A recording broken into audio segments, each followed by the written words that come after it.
जय हिंद सभी को। आज हम देखेंगे सामूहिक संपत्ति संसाधन और बाजार विफलता, common property resources and market failure, कि किस तरह से सामूहिक संपत्ति संसाधन बाजार विफलता की ओर अग्रसर होते हैं। सामूहिक संपत्ति संसाधन हो या फिर सार्वजनिक वस्तुएं, दोनों में ही नॉन एक्सक्लूडेबिलिटी का गुण पाया जाता है। गैर वर्जित होती हैं दोनों की दोनों ही, जो बाजार विफलता का एक मुख्य कारण होता है।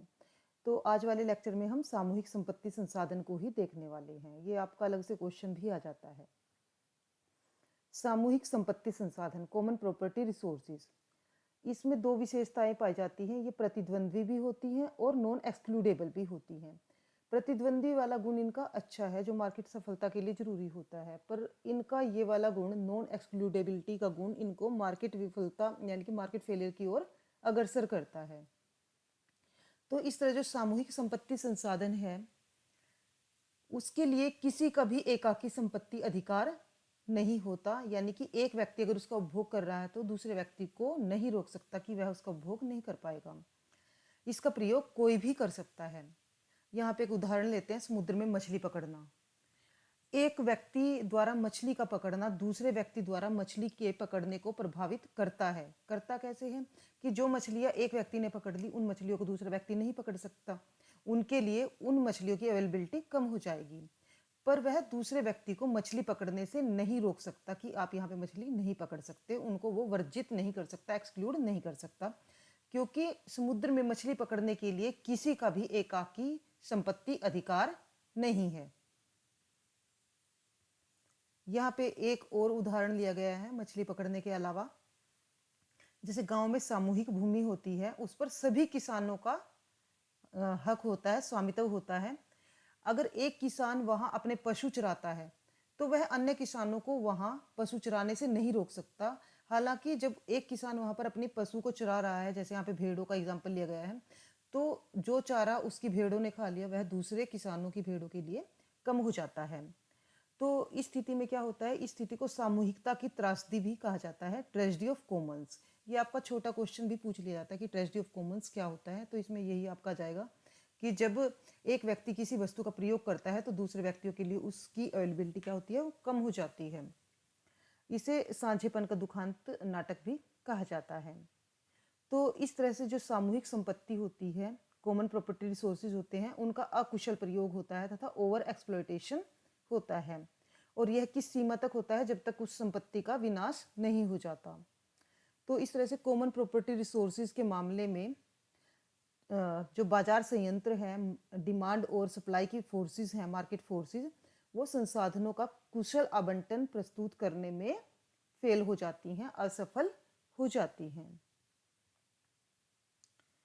तो फिर जो सामूहिक संपत्ति संसाधन है, उनका इष्टतम शोषण कितना होना चाहिए, वो किस सीमा तक उनका प्रयोग किया जाना चाहिए। Socially optimal exploitation of common property resources.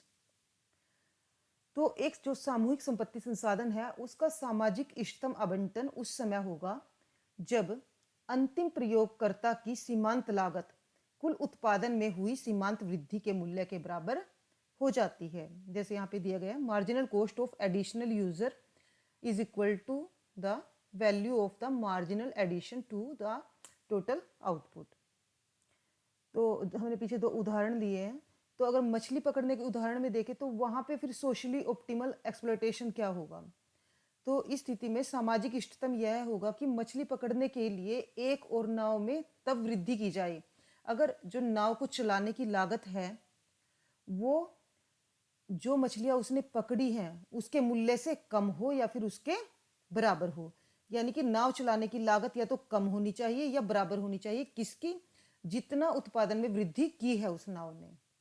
इसी तरह से अगर हम उस जो सामूहिक भूमि की बात की है, उसके केस में सामाजिक इष्टतम कहाँ होगा, चराने के लिए एक और भेड़ में तब वृद्धि की जाए यदि चराने की लागत उस भेड़ के द्वारा दिए गए दूध के मूल्य से कम हो या उसके बराबर हो जो वह भेड़ प्रदान करती है। अब चराने की लागत क्या है, लागत यही है कि जो चारा उस भेड़ ने खाया है वह अन्य भेड़ों के लिए उपलब्ध नहीं है, इससे अन्य भेड़ों को क्या हुई है, हानि हुई है। तो इस तरह से क्या कंपैरिजन करना है कि जैसे ही कोई भी अंतिम प्रयोगकर्ता वहाँ पे लगाया है उसकी कॉस्ट कितनी आई है और उसने आउटपुट में एडिशन कितना किया है, यानी कॉस्ट कम होनी चाहिए या फिर बराबर होनी चाहिए किसके, addition to the total output. तब हम कहेंगे कि सामूहिक संपत्ति संसाधन का सामाजिक इष्टतम शोषण हुआ है। परंतु जो स्वतंत्र बाजार होते हैं, फ्री मार्केट्स होते हैं, और पूर्ण प्रतियोगी बाजार, परफेक्टली कॉम्पिटिटिव मार्केट्स होती हैं, वो सामाजिक इष्टतम समाधान प्रस्तुत नहीं करते। स्वतंत्र बाजार के अंतर्गत सामूहिक संपत्ति संसाधन के लिए जो नए प्रयोग करता है वो बाजार में तब तक वृद्धि करते जाते हैं जब तक कि अंतिम प्रवेशकर्ता की सीमांत लागत वर्तमान उत्पादकों के औसत उत्पादन के बराबर नहीं हो जाता। इस तरह से जब सीपीआर का, कॉमन प्रॉपर्टी रिसोर्स का अत्यधिक प्रयोग होता है तब इसका शोषण बहुत ज़्यादा होता है, ओवर एक्सप्लॉयटेशन होता है, और यह शोषण की समस्या तब तक पाई जाती है जब तक कि सरकार द्वारा इसको रोकने के लिए कोई नियम या कानून न बनाए जाएं। अब जो सामूहिक संपत्ति संसाधनों का अतिशोषण होता है, ओवर एक्सप्लॉयटेशन होता है, उससे कैसे बचा जा सकता है, उसके लिए 2 सुझाव दिए गए हैं। पहले सुझाव के अनुसार प्रयोग के इष्टतम स्तर, ऑप्टिमम लेवल ऑफ यूज को समझा जाना चाहिए और फिर उसे नियंत्रित किया जाना चाहिए। यह उन मामलों में ज़्यादा होता है जैसे शिकार करने के लाइसेंस, मछली पकड़ने का कोटा इत्यादि। परंतु इस समाधान की भी कुछ समस्याएं हैं। एक तो इसमें खर्चा बहुत ज़्यादा आता है, और दूसरा क्या होता है, लोग ऐसा करने पर भी इन नियमों का उल्लंघन करते हैं। और दूसरा सुझाव है, संपत्ति अधिकारों की स्पष्ट रूप से व्याख्या की जाए, उन्हें एकाकी बनाया जाए, एक्सक्लूसिव बनाया जाए। जो कॉमन प्रॉपर्टी रिसोर्स है वो राइवल तो है, प्रतिद्वंद्वी तो है, जो एक अच्छी बात है, पर वो क्या है, नॉन एक्सक्लूडेबल है। वो क्या है, नॉन एक्सक्लूडेबल है। अगर उसको गैर वर्जित से वर्जित बना दिया जाए तो और कब बनाया जाएगा, जब एकाकी संपत्ति अधिकार दे दिया जाएगा, तब उसमें सामान्य वस्तुओं की ये दोनों विशेषताएं आ जाएंगी। ये तो उसमें पहले से ही है, प्रतिद्वंद्विता तो, राइवलरी तो, और वर्जितता और आ जाएगी अगर संपत्ति अधिकार को एकाकी बना दिया जाएगा। तो इस स्थिति में स्वतंत्र बाजार है, जो फ्री मार्केट है, वह कुशल आवंटन को सुविधाजनक बना देगा। तो इन 2 सुझावों के आधार पर जो कॉमन प्रॉपर्टी रिसोर्सेज होते हैं उनको मार्केट फेलियर से बचाया जा सकता है। तो इस क्वेश्चन में आपका इतना ही रहेगा। निष्कर्ष में आप 1-2 लाइनें अपनी तरफ से ऐड कर दोगे इसमें। तो इसके साथ ही thank you, have a nice day, जय हिंद।